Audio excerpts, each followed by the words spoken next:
0.303%. Tiger Salazar had hurled himself out a 39-story window, leaving a terrible mess on the Marvel Plaza below. His own parents were so annoyed by it they didn't come to see him, but Rowan did. Rowan Damisch was just that kind of friend. He sat by Tiger's bedside at the Revival Center, waiting for him to awake from his speed healing. Rowan didn't mind. The Revival Center was quiet, peaceful. It was a nice break from the turmoil of his home, which lately had been filled with more relatives than any human being should be expected to endure. Cousins, second cousins, siblings, half-siblings, and now his grandmother had returned home after turning the corner for a third time with a new husband and a baby on the way. "You're going to have a new aunt, Rowan," she announced. "Isn't that wonderful?" The whole thing pissed Rowan's mother off, because this time Grandma had reset all the way down to 25, making her 10 years younger than her daughter. Now Mom felt pressured to turn the corner herself, if only to keep up with Grandma. Grandpa was much more sensible. He was off in Euroscandia, charming the ladies and maintaining his age at a respectable 38. Rowan, at 16, had resolved he would experience gray hair before he turned his first corner, and even then he wouldn't reset so far down as to be embarrassing. Some people were set to 21, which was the youngest genetic therapy could take a person. Rumor was, though, that they were working on ways to reset right down into the teens, which Rowan found ridiculous. Why would anyone in their right mind want to be a teenager more than once? When he glanced back at his friend, Tiger's eyes were open and studying Rowan. "Hey," Rowan said. "How long?" Tiger asked. 4 days. Tiger pumped his fist in triumph. "Yes, a new record!" He looked at his hands as if taking stock of the damage. There was, of course, no damage left. One did not wake up from speed healing until there was nothing left to heal. "Do you think it was jumping from such a high floor that did it? Or was it the Marble Plaza?" "Probably the marble," Rowan said. "Once you reach terminal velocity, it doesn't matter how high you are when you jump." "Did I crack it? Did they have to replace the marble?" "I don't know, Tiger. Geez, enough already." Tiger leaned back into his pillow, immensely pleased with himself. Best splat ever. Rowan found he had patience to wait for his friend to wake up, but no patience for him now that he was conscious. "Why do you even do it? I mean, it's such a waste of time." Tiger shrugged. "I like the way it feels on the way down. Besides, I gotta remind my parents that the lettuce is there." That made Rowan chuckle. It was Rowan who had coined the term lettuce kid to describe them. Both of them were born sandwiched somewhere in the middle of large families and were far from being their parents' favorites. "I got a couple of brothers that are the meat, a few sisters that are cheese and tomatoes, so I guess I'm the lettuce." The idea caught on, and Rowan had started a club called the Iceberg Heads at school, which now bragged almost 24 members. Although Tiger often teased that he was going to go rogue and start a Romaine revolt. Tiger had started splatting a few months ago. Rowan tried it once and found it a monumental pain. He ended up behind on all his schoolwork, and his parents levied all forms of punishment, which they promptly forgot to enforce. One of the perks of being the lettuce. Still, the thrill of the drop wasn't worth the cost. Tiger, on the other hand, had become a splatting junkie. "You gotta find a new hobby, man," Rowan told him. "I know the first revival is free, but the rest must be costing your parents a fortune." "Yeah, and for once they have to spend their money on me. Wouldn't you rather they buy you a car?" "Revival is compulsory," Tiger said. "A car is optional. If they're not forced to spend it, they won't." There's a vocab term, compulsory. Rowan couldn't argue with that. He didn't have a car either, and doubted his parents would ever get him one. The public cars were clean, efficient, and drove themselves, his parents had argued. What would be the point in spending good money on something he didn't need? Besides, meanwhile, they threw money in every direction but his. "We're roughage," Tiger said. "If we don't cause a little intestinal distress, no one knows we're there." How one identifies matters, and the fact that both Rowan and Tiger identify as lettuce as kind of something forgotten in the sandwich of life tells you a lot about how they think of themselves and what their self-worth is like, and how their families help them identify.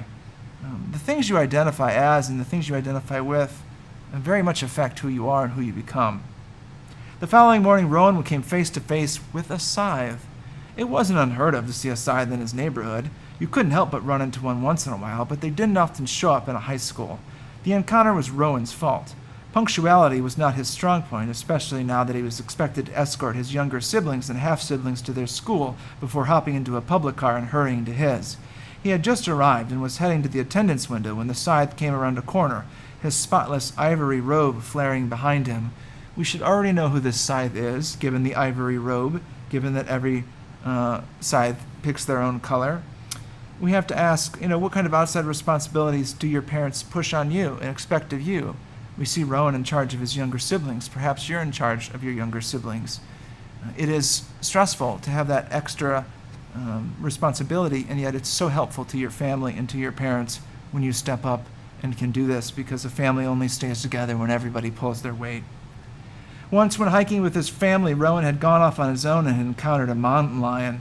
The tight feeling in his chest now, as well as the weak feeling in his loins, had been exactly the same.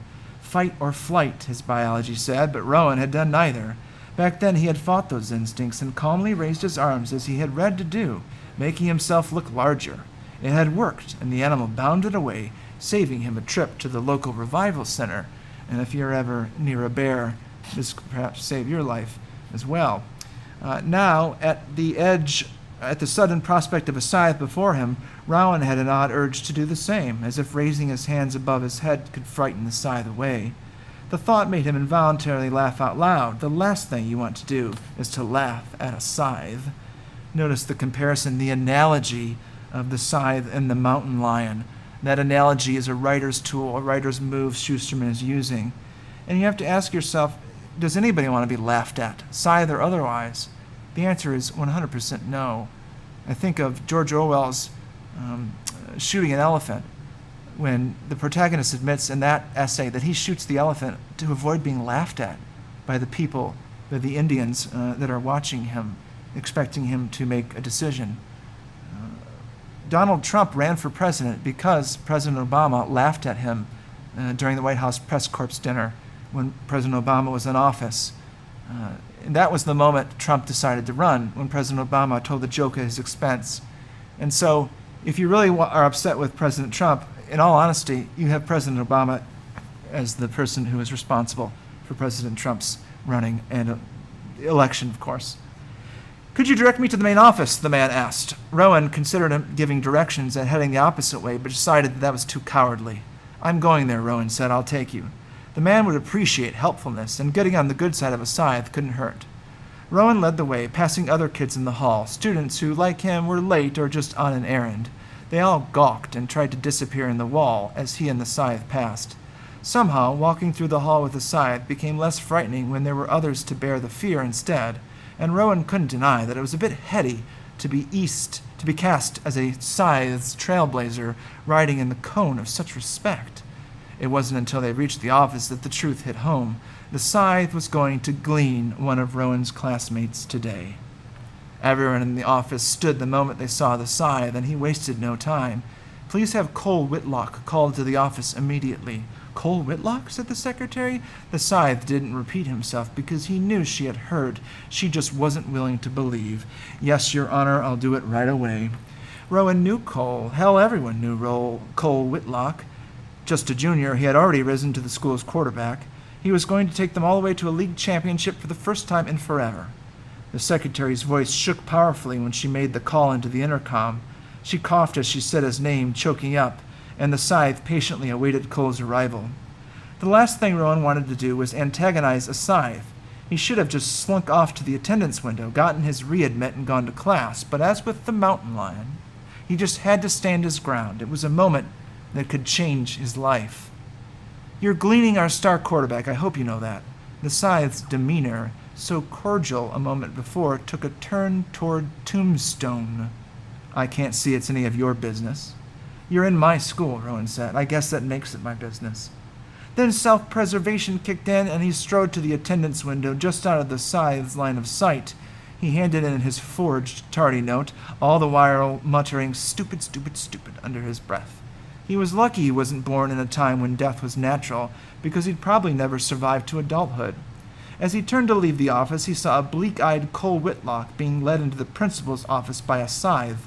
The principal voluntarily ejected himself from his own office, then looked to the staff for an explanation, but only received the teary-eyed shaking of their heads. No one seemed to notice Rowan still lingering there. Who cared about the lettuce when the beef was being devoured? Again, we have that analogy pulled back front and center here with our second protagonist, Rowan, being equated with the lettuce. Continuing on here. He slipped past the principal, who saw him just in time to put a hand on his shoulder. "Son, you don't want to go in there." He was right. Rowan didn't want to go in there, but he went anyway, closing the door behind him. There were 2 chairs in front of the principal's well-organized desk. The Scythe sat in one, Cole in the other, hunched and sobbing. The Scythe burned Rowan a glare. The mountain lion, thought Rowan. Only this one actually had the power to end a human life. "His parents aren't here," Rowan said. "He should have someone with him. Are you family? Does it matter?" Then Cole raised his head. "Please don't make Ronald go," he pleaded. "It's Rowan." Cole's expression shot to higher horror, as if this error somehow sealed the deal. "I knew that. I really did." For all his bulk and bravado, Cole Whitlock was just a scared little kid. Is that what everyone became in the end?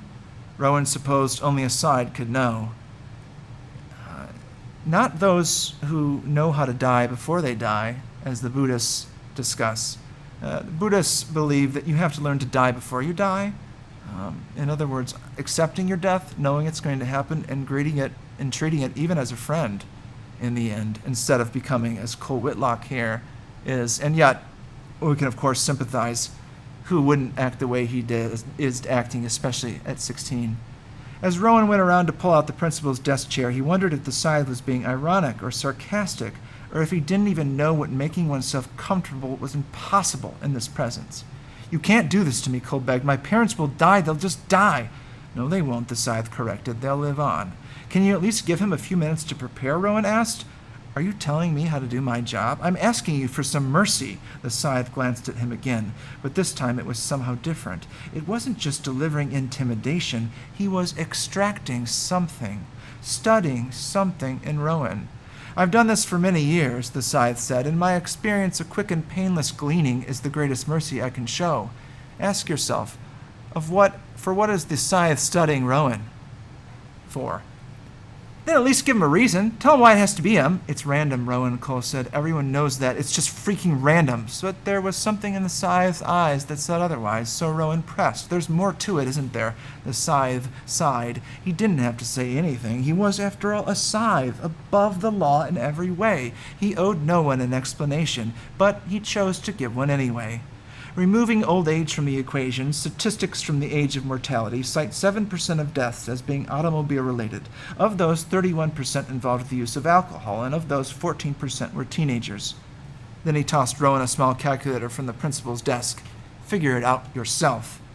And hopefully you're all figuring out that if you're driving drunk on the weekend, or if you're with someone driving drunk, your chances of dying go through the roof, statistically speaking. Rowan took his time crunching the numbers, knowing that every second taken was a second of life he had bought for Cole. 0.303%, Rowan finally said, "which means," said the Scythe, "that about 3 out of every 1,000 souls I glean will fit that profile. 1 out of every 333. Your friend here just got a new car and has a record of drinking to excess, so of the teens who fit the profile, I made a random choice." Cole buried his head in his hands, his tears intensifying. "I'm such an idiot." He pressed his palms against his eyes as if trying to push them deep within his head. "So tell me," the Scythe said calmly to Rowan, "has the explanation eased his gleaning or made his suffering worse?" Rowan shrunk a bit in his chair. "Enough," said the Scythe. "It's time." Then he produced from his pocket in his robe a small paddle that was shaped to fit over his hand, added a cloth back and a shiny metallic palm. "Cole, I have chosen for you a shock that will induce a cardiac arrest. Death will be quick, painless, and nowhere near as brutal as the car accident you would have suffered in the age of mortality," which of course is the age you and I live in as we're reading this text. Suddenly Cole thrust his hand out, grabbing Rowan's and holding it tightly. Rowan allowed it. He wasn't family. He wasn't even Cole's friend before today. But what was that saying? Death makes the whole world kin. Rowan wondered if a world without death would then make everyone strangers. He squeezed Cole's hand tighter, a silent promise that he wouldn't let go. As you're reading, ask, do these characters find themselves strangers to one another? Is that because death no longer makes them kin? Is there anything you want to tell people? Rowan asked. A million things, said Cole, but I can't think of any of them. Rowan resolved that he would make up Cole's last words to share with his loved ones, and they would be fine words, comforting ones. Rowan would find a way to make sense of the senseless, which is what we do as human beings. We add to the pool of meaning as we experience life. I'm afraid you'll have to let go of his hand for this procedure, the Scythe said. No, Rowan told him. The shock could stop your heart, too, the Scythe warned. So what, said Rowan. They'll revive me. Then he added, unless you've decided to glean me, too. Rowan was aware that he had just dared a Scythe to kill him, but in spite of the risk, he was glad he had done it. Very well. And without waiting an instant longer, the Scythe pressed the paddle to Cole's chest. Rowan's vision went white, then dark. His entire body convulsed. He flew backward out of his chair and hit the wall behind him. It might have been painless for Cole, but not for Rowan. It hurt. It hurt more than anything, more pain than a person is supposed to feel. But then the microscopic pain-killing nanites in his blood released their numbing opiates. The pain subsided as those opiates took effect, and when his vision cleared, he saw Cole slumped in his chair and the Scythe reaching over to close his sightless eyes. The gleaning was complete. Cole Whitlock was dead. The Scythe stood and reached out to offer Rowan his hand, but Rowan didn't take it. He rose from the floor on his own, and although Rowan felt not an ounce of gratitude, he said, "Thank you for letting me stay." The Scythe regarded him a little too long, then said, "You stood your ground for a boy you barely knew. You comforted him at the moment of his death, bearing the pain of the jolt. You bore witness, even though no one called you to do so." We're called to bear witness to the suffering of life. And that doesn't mean that we feel the suffering of others, because that's painful and difficult to do. And that doesn't mean we ignore the suffering of others or pity them. It means we recognize it, we see it. We know that it exists in others and in ourselves, and we bear witness to the tragedies of life, and we try to do so with equanimity, which means neither being too near or too far from it, neither being too positive nor negative, just kind of an accepting understanding of the fate that we're offered as mortal beings.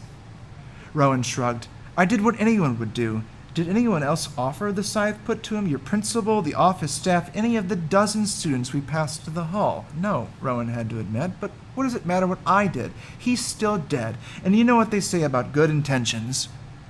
They say the road to hell is paved with them, just in case you don't know. Which means that often when people try to do good, their interventions do bad accidentally, just as horrors like war can lead to wonderful things, like the birth of my own son would not exist without World War II, for example. The Scythe nodded and glanced down at his ring sitting on his fat finger. "I suppose now you'll ask me for immunity." Rowan shook his head. "I don't want anything from you." "Fair enough." The Scythe turned to go, but hesitated before he opened the door. "Be warned that you will not receive kindness from anyone but from me for what you did here today," he said. "But remember that good intentions pave many roads. Not all of them lead to hell." And of course, we hope for Rowan that his good intention does not lead to hell, and yet we know conflict has to happen, and so we have to predict whether there's some foreshadowing at play here. Rowan wants nothing from the Scythe. Everyone else wants immunity from them. When you want nothing from somebody, guess what? You're friends with them.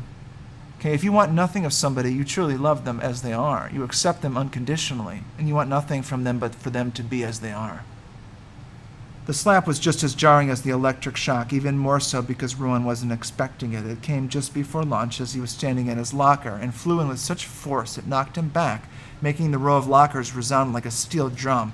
"You were there and you didn't stop it?"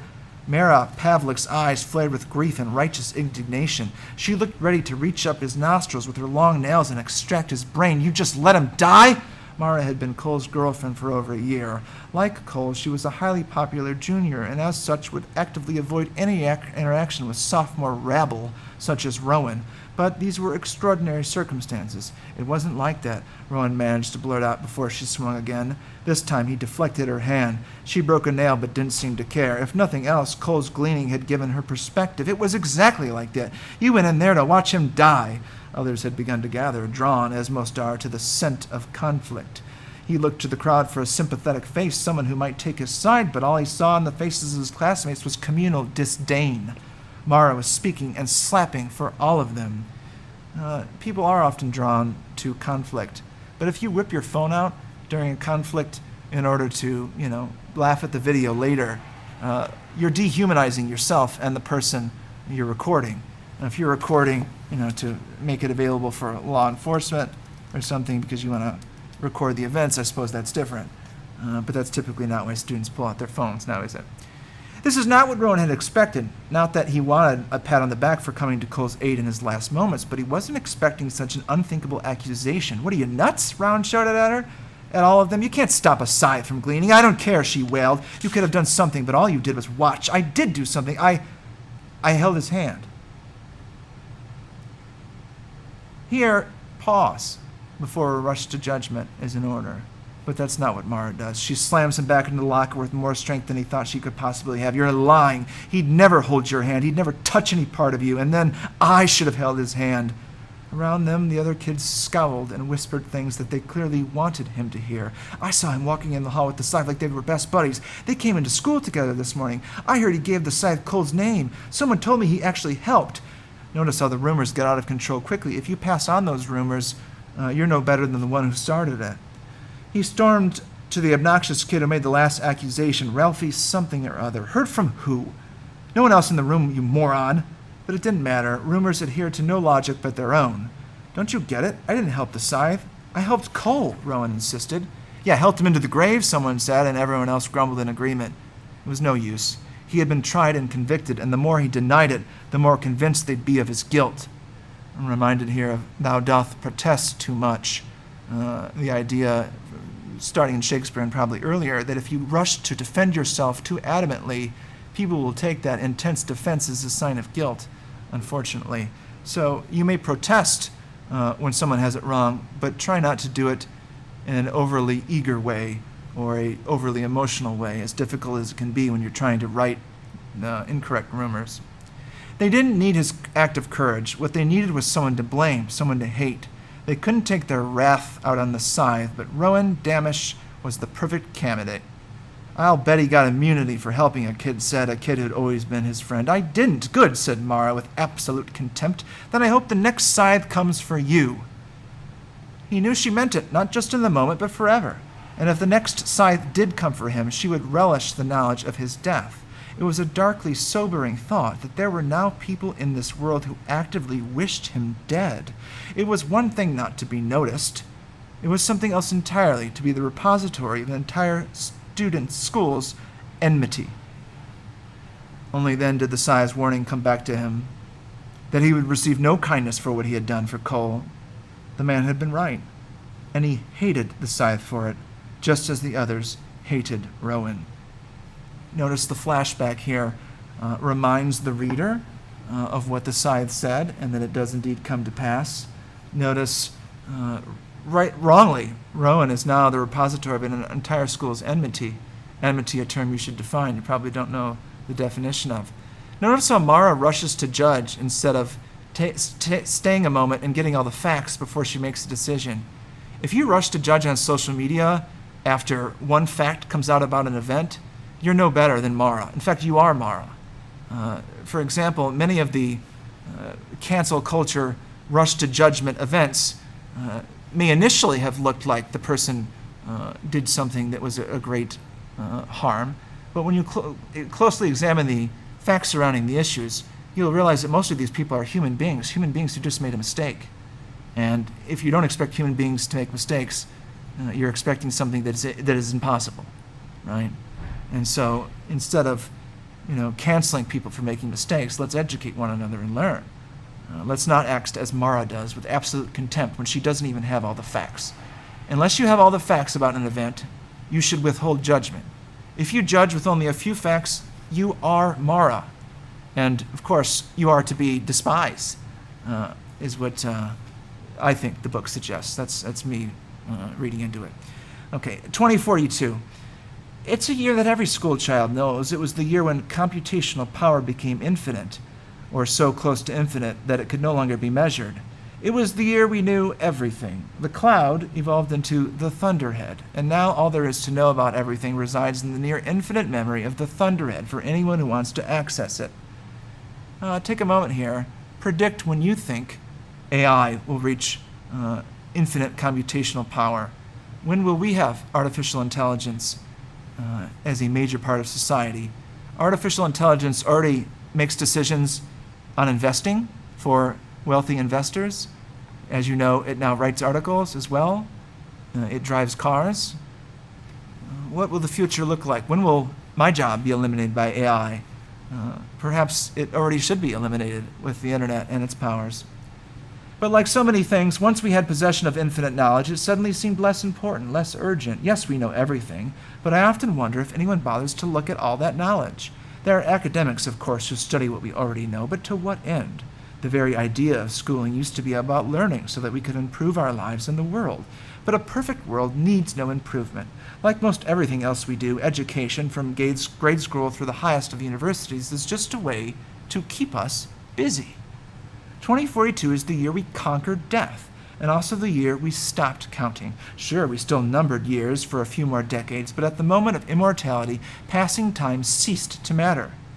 I don't know exactly when things switched over to the Chinese calendar, year of the dog, year of the goat, the dragon, and so on, and I can't exactly say when animal activists around the world began calling for equal billing for their own favorite species, adding in year of the otter and the whale and the penguin, and I couldn't tell you when they stopped repeating and when it was decreed that every year henceforth would be named after a different species. All I know for sure is that this is the year of the ocelot. As for the things I don't know, I'm sure they're all up there in the thunderhead for anyone with the motivation to look. From the Gleaning Journal of H.S. Curie. And we have an awful lot to learn about this culture. We have H.S. Curie, who we have not met this character yet. We're still wondering who this character could be. If you want to be a bus driver, I would say that you need to pick a different profession, because I'm going to tell you that there will not be bus drivers in 10 years when you're out there in the working world. Is the predictions this book is sort of making in order to construct the plot here, how do you see them playing out? How does it change what you might major in college? Should you be aware of what jobs AI is likely to eliminate before you make a decision on your major and your career?